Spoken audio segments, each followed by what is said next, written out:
These are my top 5 worst Netflix original films. Or should I say, bottom 5? Now, if you haven't already, make sure to check out my top 5 Netflix original movies. Alright, here we go. Number 5, Damsel.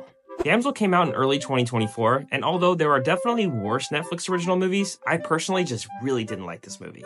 It was terrible writing, bad CGI, and the acting was pretty bad all around except for maybe Millie Bobby Brown. She was honestly the only positive thing I could say about this movie.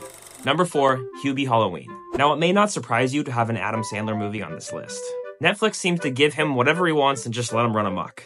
And Hubie Halloween is a perfect example of this. Also, Sandler's voice in this movie is unbearable. Now, I wish this was the worst Netflix Sandler collab, but unfortunately, it's not. Number 3, He's All That. The 1999 film titled She's All That is a classic 90s rom-com. Netflix decided to do an updated remake of that film, and it fell completely flat. The performances were terrible, and the leads had no chemistry whatsoever. Even the aesthetic of this film was bad. It looked like a made-for-TV Lifetime movie, but even worse. Number 2, The Last Thing He Wanted.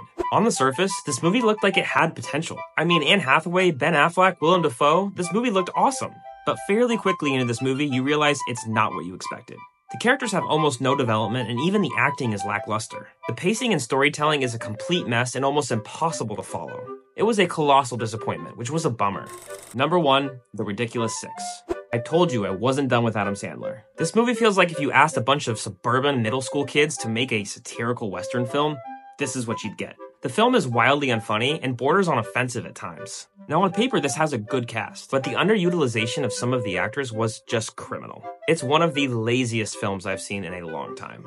Do you agree with my list? Let me know in the comments. And as always, make sure to follow for movie content every single day.